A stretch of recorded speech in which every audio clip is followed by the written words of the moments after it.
ছাব্বিশের বিধানসভা নির্বাচনের নির্ঘণ্ট ঘোষণা হতেই ঝোড়ো প্রচার চালাচ্ছে তৃণমূল সুপ্রিমো। স্বরূপনগরের সভা শেষ করে এদিন তিনি সরাসরি পৌঁছে যান বসিরহাটে। সেখানে দলীয় প্রার্থীর সমর্থনে এক বিশাল জনসভায় যোগ দেন তিনি। সভা থেকে শুরুতেই অনুপ্রবেশকারী ইস্যুতে স্বরাষ্ট্রমন্ত্রীর পদত্যাগ দাবি করেন মমতা বন্দ্যোপাধ্যায়। এত অত্যাচার, এত অনাচার, এত ব্যভিচার, এত স্বৈরাচার, এত দুরাচার এসআইআর কেন করলো ইলেকশনের আগে? এই লিস্টেই তো মোদিবাবু জিতেছিলেন, মোটা ভাই জিতেছিলেন। তাহলে আজকে তারা পদত্যাগ করুক যদি এই লিস্টে অনুপ্রবেশকারী থাকে। অনুপ্রবেশকারী বর্ডার সামলায় কে? কেন্দ্রীয় সরকার। সিআইএসএফ চালায় কে? কেন্দ্রীয় সরকার। সিবিআই চালায় কে?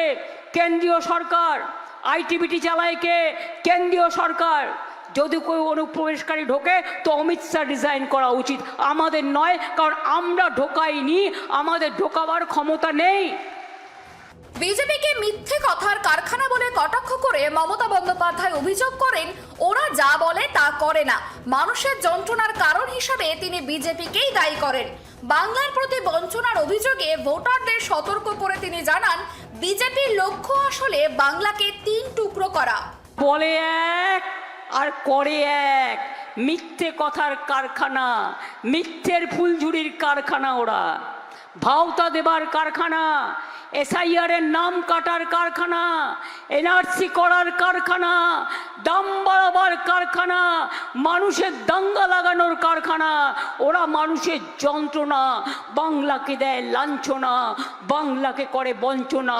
তাই বলি ওদের একটাও ভোট দেব না, আপনারা কেউ দেবেন না, প্লিজ দয়া করে, অনুগ্রহ করে। আগামী দিন ঠিকানা থাকবে কিনা মনে রাখবেন, যাদের ভোটার লিস্টের নাম উঠেছেও আগামী দিন ওরা চেষ্টা করবে এনআরসি করার। আমাদের সরকার থাকলে করতে দেব না, ডিটেনশন ক্যাম্পও করতে দেব না। কিন্তু বিজেপির প্ল্যান নেক্সট এনআরসি করবে, ডিলিমিটেশন করে বাংলাকে 3 টুকরো করবে। দিল্লির জমিদার ও জোদ্দারদের বিরুদ্ধে লড়াই করার আহ্বান জানিয়ে মমতা ভোটারদের উদ্দেশ্যে বলেন, ব্যালটে বদলা নিতে বিজেপিকে দুমুখো সাপ আখ্যা দিয়ে তিনি তৃণমূলকে ভোট দেওয়ার আর্জি জানান। পাশাপাশি ভোট গণনার দিন এজেন্টদের বিশেষ সতর্ক থাকার পরামর্শও দিয়েছেন তৃণমূল সুপ্রিমো। দিল্লির জমিদারদের বিরুদ্ধে লড়তে হবে, জোদ্দারদের বিরুদ্ধে লড়তে হবে, অন্যায়কারীদের বিরুদ্ধে লড়তে হবে। আপনাকে অসম্মান করেছে, ভোটের লাইনে দাঁড়িয়েছে, এর বদলা নিতে হবে।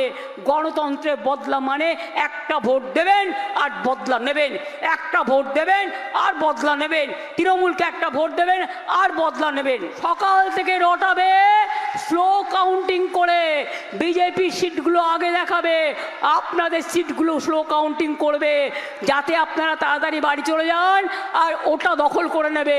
এটা করতে দেবেন না ভুল করেও। বসিরহাটের মাটি থেকে একদিকে যেরকম দিল্লির শাসক নেতাদের হুঁশিয়ারি দিলেন তৃণমূল নেত্রী, তেমনই কর্মীদের দিলেন ঘর আগলানোর মন্ত্র। এখন দেখার মমতার এই বদল আর বদলার ডাক ইভিএম এ কতটা প্রতিফলিত হয়। Bureau report, KTV Bangla.